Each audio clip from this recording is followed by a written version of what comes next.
En los 13 años, más de 13 años que tenemos al aire, hemos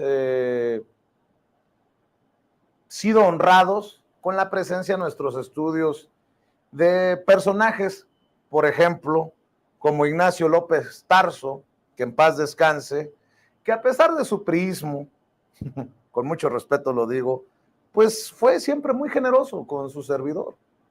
Nos ha tocado entrevistar a diferentes personajes, nos ha tocado dar primicias, pero hay momentos en los que uno se siente, ya no digo orgulloso, emocionado, conmovido, y este es uno de ellos.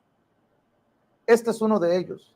Espero que la presentación que haga vaya acorde al trancazo que significará el lanzamiento del libro. Espero que la presentación que haga y la conversación que viene a continuación haga justicia al esfuerzo que ha hecho el maestro Francisco Paco Cruz con este libro que le ha dedicado a su hijo, que desde algún lugar estará muy orgulloso de que se cristalice Las Damas del Poder. Dice el libro: solo hay alguien más ambicioso que el presidente, la primera dama.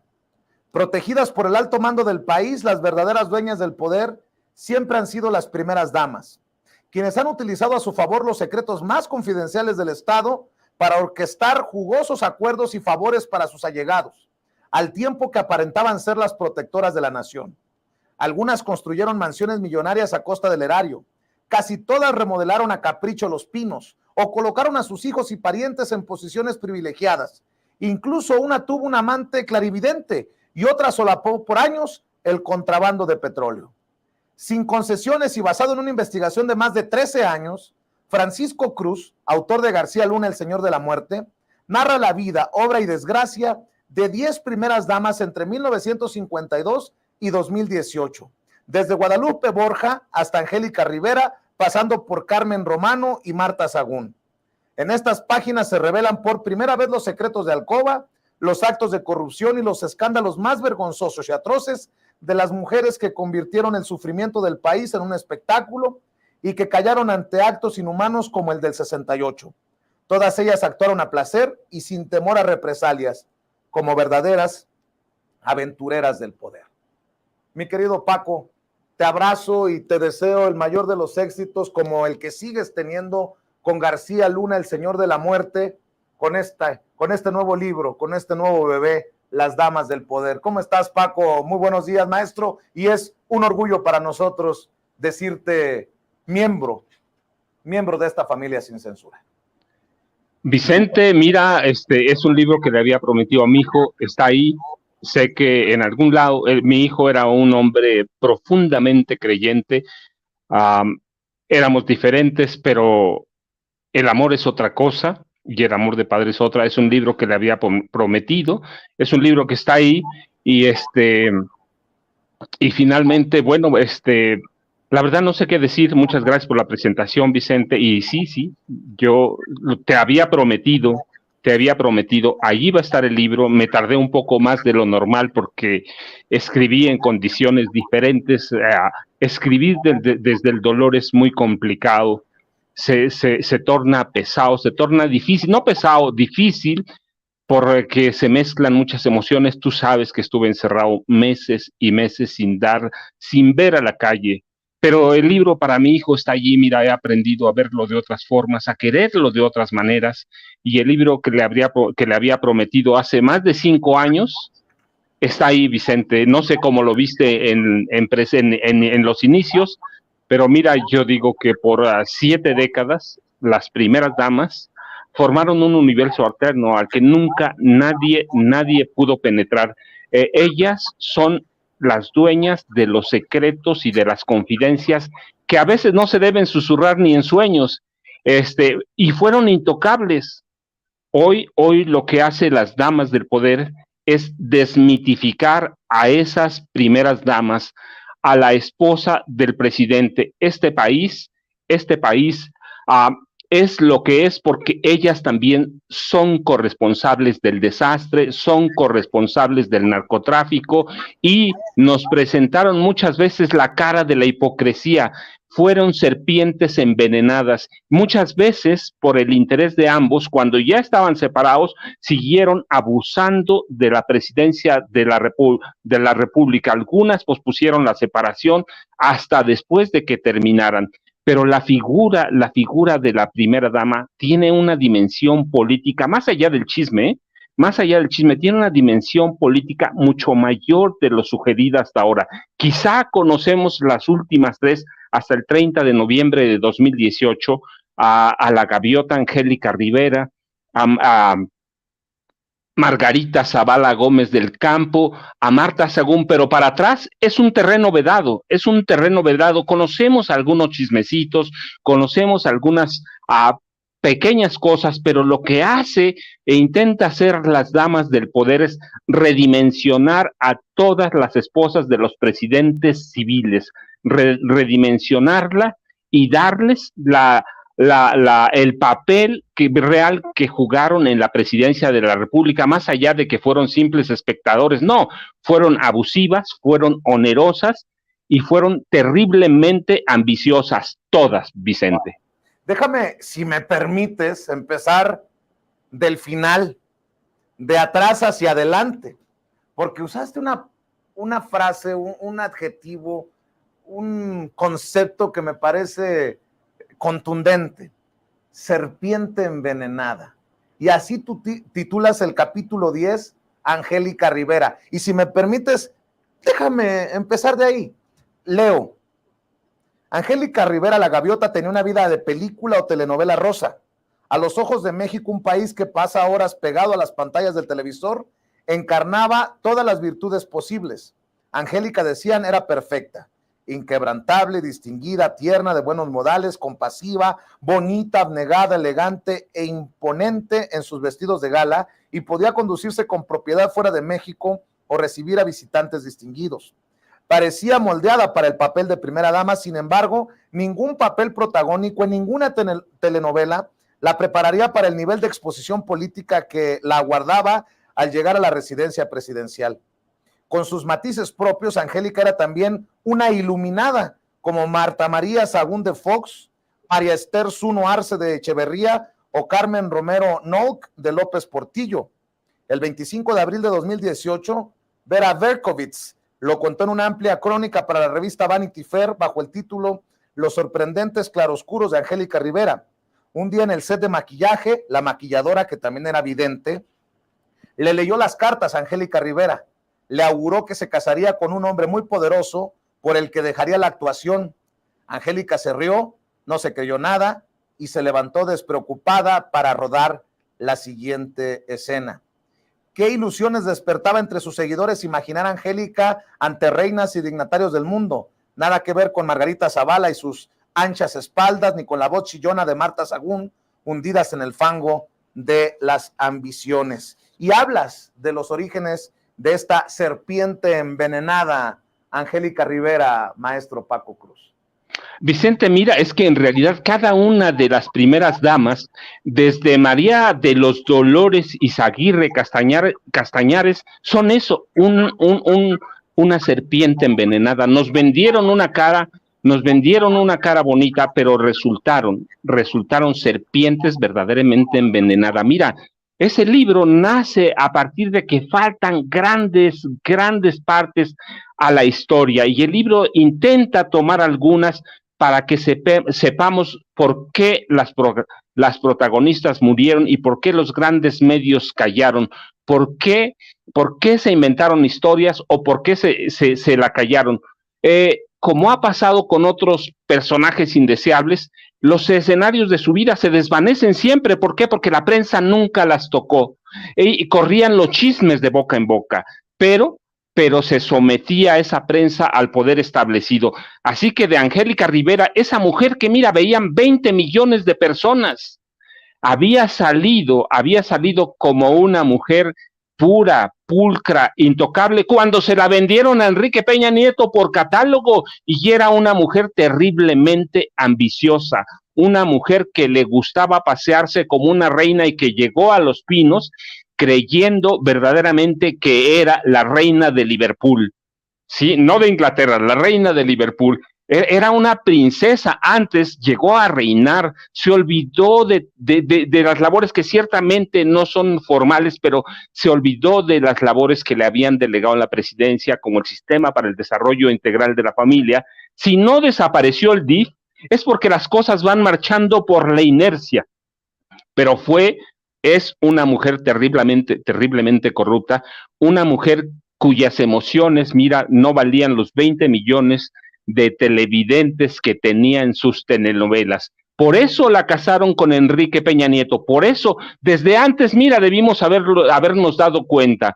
Cuando Enrique Peña Nieto era gobernador, ella recibió millones y millones y millones de pesos por promocionar las obras de Enrique Peña Nieto como gobernador del estado.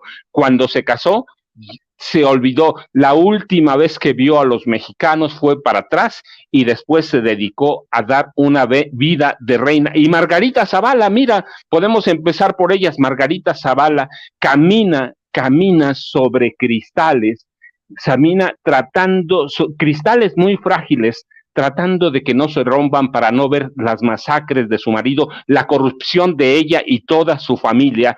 Entonces, lo que estamos haciendo en las damas del poder es rescatar esas historias negras. No es hoy el primer intento de hacer una biografía de ellas. Se está marcado en 2011, publiqué Las concesiones del poder y es el primer acercamiento a Margarita Zavala como una mujer terriblemente corrupta. Pero mira, podemos ir más atrás. Por ejemplo, nadie conoce quién es María de los Dolores Izaguirre Castañares. Fue la esposa del presidente Ruiz Cortines y fue una mujer terrible, tan corrupta como las de ahora. Tanto, cuando terminó su gobierno, el presidente Adolfo Ruiz Cortines dijo que no le dejaba herencia porque ella tenía de qué vivir. Pues sí, era dueña de prostíbulos, regenteaba prostíbulos en México, en Veracruz, y era dueña como de 90 grandes propiedades en la Ciudad de México gracias a su papel de primera dama. Y sus hijos fueron mantenidos con recursos del erario en trabajos, en empleos, diversificando recursos. Cuando hablamos de los hijastros de Marta Sagún, ella había aprendido de ellos, así que mira, luego ella fue un factor fundamental. Mi primer acercamiento con ella fue en 2007, cuando investigaba un libro que se llama Negocios de Familia. Descubrí que el primer obispo de Toluca, Arturo Vélez Martínez, era su amigo, que era una parte del grupo Atlacomulco que ya funcionaba como tal, ya operaba en los 50, y ella era su gran amiga. Adolfo Vélez Martínez hizo un proyecto para construir la primera catedral de Toluca. Y ella le ayudó a recolectar fondos, le ayudó a recolectar muchas cosas, y cuando llegó como primera dama, pues imagínate cómo cayeron los recursos. Primero era la esposa del secretario de Gobernación, cayeron los recursos a manos llenas. Finalmente, conozco otros detalles por José López Portillo, porque en sus memorias aclara que iba a meter a la cárcel al primer obispo de Toluca, Arturo Vélez Martínez, porque se habían robado los dineros de las donaciones, de los concursos, de la rifa para la Catedral de Toluca. Y dice, no lo metí a la cárcel, ya no dice por qué, no lo metió a la cárcel, porque un senador que había sido gobernador del Estado de México, que era primo del obispo Vélez Martínez, que llaman desde entonces el obispo del diablo, ese senador era Alfredo del Mazo Vélez. ¿Te dice algo? Alfredo del Mazo, el abuelo de Alfredo del Mazo Maza, para que veas, todo está interconectado. Dice, no lo metí porque hubo algunos arreglos. No, pues Alfredo del Mazo Vélez le dio millones y millones a José López Portillo por acallar el escándalo. Terminado el gobierno de Ruiz Cortines, y con el tiempo, la señora que era una jugadora empedernida de póker, de cartas, una jugadora en serio, y que era una tramposa, sí, además, terminó como propietaria de 90 construcciones grandes de gran calado en la Ciudad de México, todo producto de robos, todo producto de ser de la primera dama. Y tú recuerdas mucho aquel libro de Luis Espota, Casi el Paraíso, ¿verdad? Casi el Paraíso, que es una de las obras emblemáticas de Luis Espota. Tú lo recuerdas, las esposas de Miguel Alemán Valdés y de el general Manuel Ávila Camacho, Soledad Orozco García de Ávila Camacho y Beatriz Velasco Mendoza de Miguel Alemán, nunca quisieron a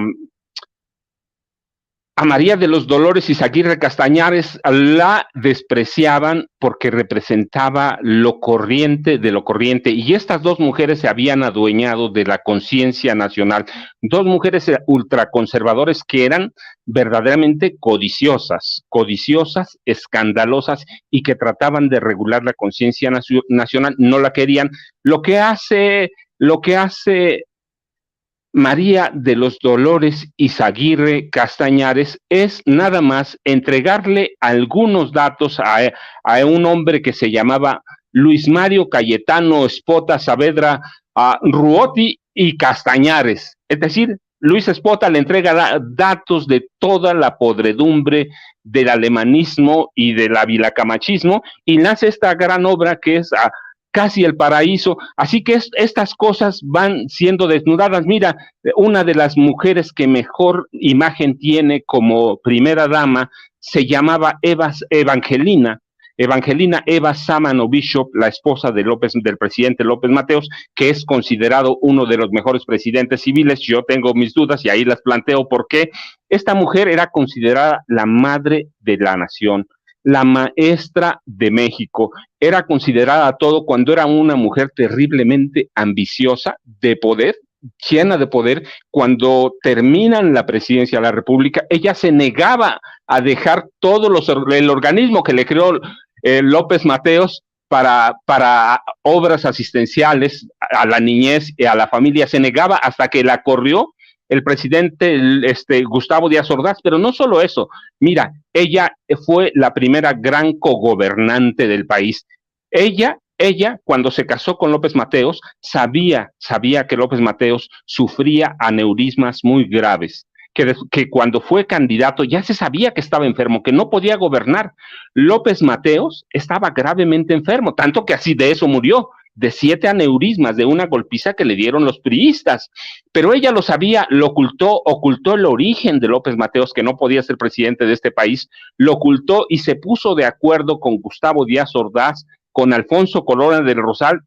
El primero, ya lo sabes, es el 2 de octubre lo desnuda. El segundo, Alfonso Corona del Rosal, él creó los primeros grupos paramilitares en el PRI, y Donato Miranda Fonseca, un senador guerrerense. Los cuatro con Adolfo López Mateos se habían conocido en el Senado y habían hecho un pacto, una hermandad secreta, para que el que subiera al poder se llevara al otro. Así que cumplieron. Cuando llega López Mateos, Eva decide tomar todas las obras sociales. Gustavo Díaz Ordaz se queda con la política interior, Alfonso Corona del Rosal con la política del PRI, y Donato Miranda Fonseca es el que controla la agenda presidencial. Así que a cada una, pero además es una traidora, porque si mataron al líder agrarista Rubén Jaramillo Menes y a su esposa Epifania Zúñiga García, ella también es cómplice de eso.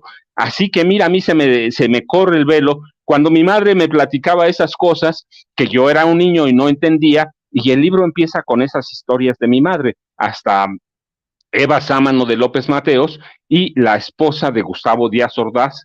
Así que va formando este libro toda esa parte de secretos que desconocemos. Es una especie de reconstrucción biográfica que puedes leer por separado, empezando como tú lo hiciste, de Angélica Rivera hacia atrás, a Margarita Zavala, a Marta Sagún. Podemos empezar de atrás, podemos empezar desde el principio y podemos armar un todo para reconstruir biográficamente a cada una de las primeras damas con las dificultades que eso implica. Hay biografías, hay bibliografía, mucha, te confieso que sí hay mucha, pero es muy dispersa y todo mundo termina escribiendo edulcoradamente sobre ellas. Mira, me viene a la memoria, por ejemplo, la esposa de Miguel de la Madrid Hurtado, Paloma Delia Margarita Cordero Tapia, que es una mujer que primero parece insignificante.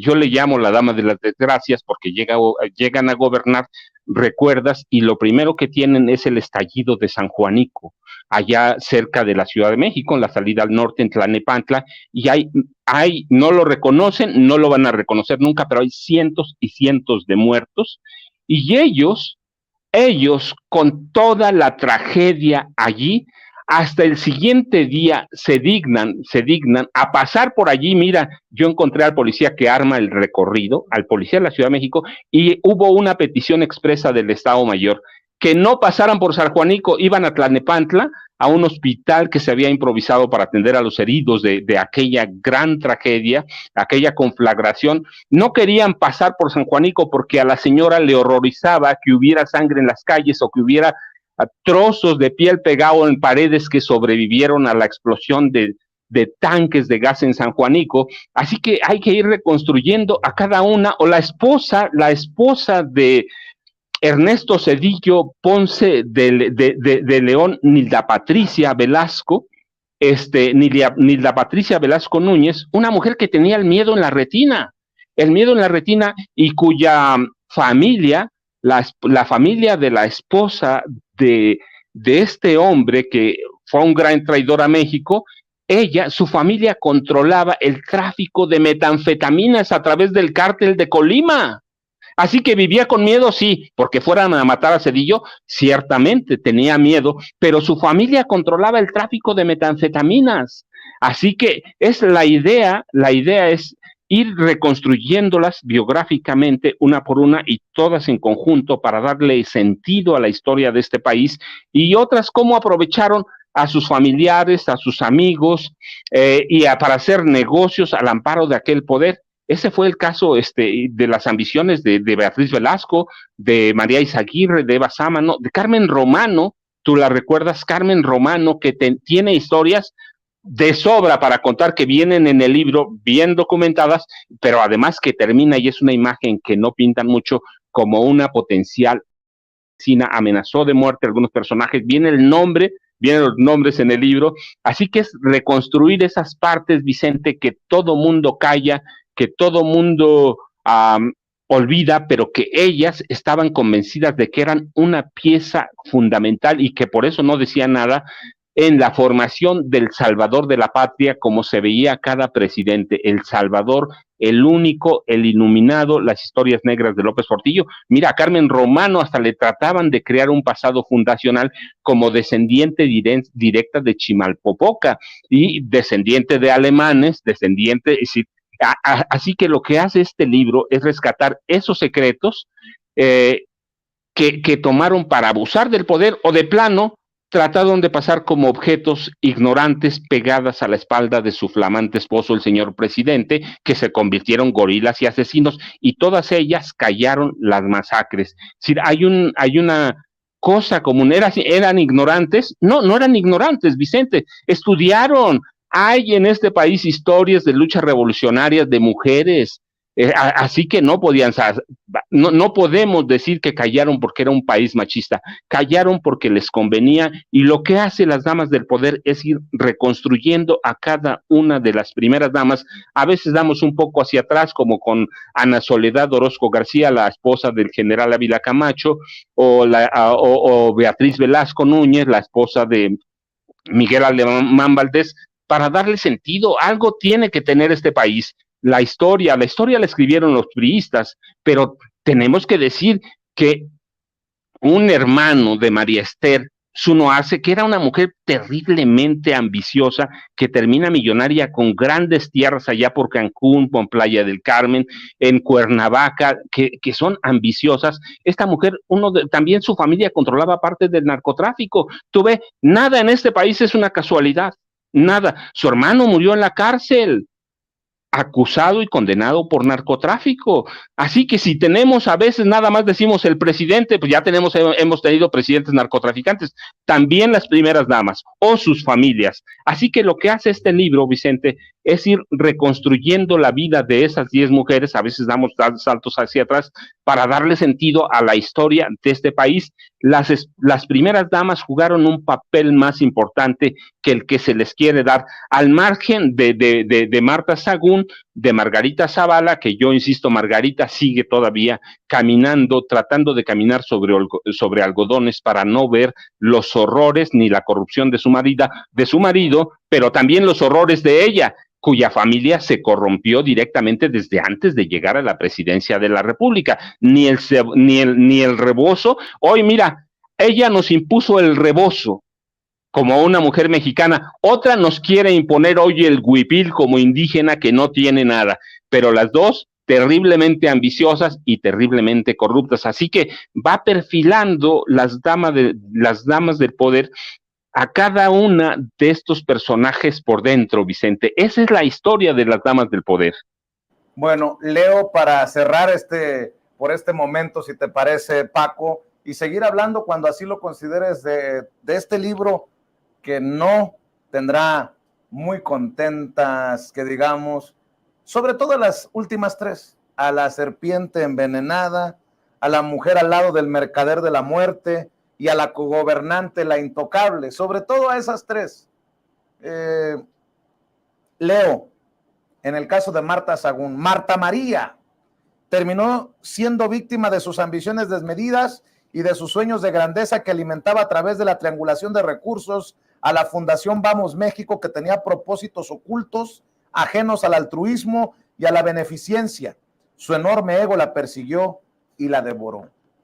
Y de Margarita Zavala, hasta el momento que quiso llegar a la presidencia Margarita Esther, nunca se vio la necesidad de hacer ni participar en una campaña para disputar el voto popular. Se le asignó una curul en el Congreso por la vía de la representación proporcional o una diputación de partido. Pero los chismes, habladurías y la sospecha fundamentada afectaron su reputación.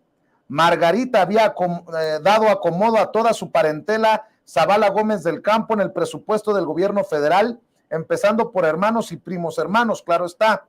Dichos chismes la perseguirían de allí en adelante hasta que se descubrió a los Zavala Gómez del Campo convertidos en la moderna dinastía Salinas de Gortari, metidos en todo lo que olía a negocio grande, de petróleos mexicanos al IMSS y al reparto de permisos para operar guarderías. Reclamó Margarita Esther posiciones y favores. La tentación dinástica se exhibió plena. Tíos, primos, grandes amigos, hermanos, aliados, cofradías, extremistas secretas, cuñados, hijos, hijas, sobrinas o nietos se han incrustado en las listas de candidatos y luego en la nómina del dinero público. Déjame preguntarte, Paco. Analizas la historia de las últimas 10 primeras damas, porque hoy en día México no tiene primera dama. Existe la esposa del presidente Andrés Manuel López Obrador, Beatriz Gutiérrez Müller. La doctora Beatriz Gutiérrez Müller renunció desde el primer minuto a ser la primera dama. Se conformó, o lo pidió así, ser la esposa del presidente. ¿Hay algo rescatable entre las primeras damas, con mucho respeto para las que todavía viven? ¿Hay alguna que se salve de esta idea de que fueron cómplices de lo que a muchos nos dejó en la calle, a muchos nos llevó a irnos del país? Un saludo a las comunidades migrantes en Estados Unidos, sobre todo. ¿Hay algo que se rescate de estas primeras damas? ¿O la historia las sentencia como corruptas, como cómplices de sus esposos? Vicente, mira, si yo digo que hay algo rescatable de ellas, la verdad es que este libro, Las Damas del Poder, y otros de mis libros me van a desmentir. No, la verdad es que no hay nada rescatable. Son ambiciosas, arribistas, frívolas o vampiresas, y son tremendamente corruptas. Y son hipócritas, son todas ellas la serpiente envenenada que ha carcomido a este país. Ellas pudieron salvar un poco, No lo hicieron. No hay una mujer rescatable. Yo te decía, la que mejor imagen tiene es la esposa de Adolfo López Mateos, y era una mujer ambiciosa que permitió además el asesinato, que permitió, y era una mujer estudiada, y todas ellas. Margarita es una abogada.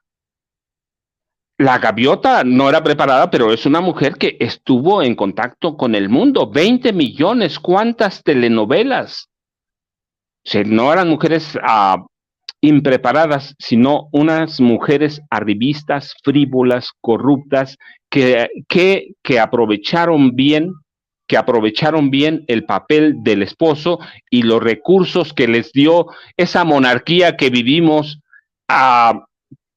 hasta el 30 de noviembre de 2018, ¿sí? Esa dictadura perfecta que tuvimos. Así se comportaba Felipe como un rey, Enrique Peña Nieto, el rey tonto, lo mismo que Vicente Fox, pero se comportaban como reyes, bañando de miles de millones de pesos a la prensa. Así que algunas pueden parecer extravagantes o pueden parecer lo que sea, pero la verdad es que son mujeres corruptas, y si yo digo que puedo rescatar algo de alguna, es que escribieron una historia negra que tenemos que rescatar, y este es el intento uno de provocar ese rescate. Me decían algunas personas que me ayudaron con la lectura de textos, oye, es una provocación. Sí, es una provocación. El texto es una provocación para que conozcamos la historia de este país, para que nos enteremos de quiénes fueron y de que el papel de la primera dama siempre fue más importante y más político de lo que parece. Ellas hicieron de Los Pinos una fortaleza manchada de sangre, Vicente. Mi querido Paco, te auguro el mayor de los éxitos, y le voy a pedir a esta audiencia diferente, inteligente, que aprecia lo que haces, que busque ya Las Damas del Poder en sus librerías favoritas y en sus tiendas de autoservicio más cercanas, y que de una vez también se lleven García Luna, El Señor de la Muerte, libro de referencia en estos días, Paco, y bueno, que te sigan en redes sociales, porque seguro estoy que estarás publicando comentarios, datos sobre tu nuevo libro, Las Damas del Poder, Paco.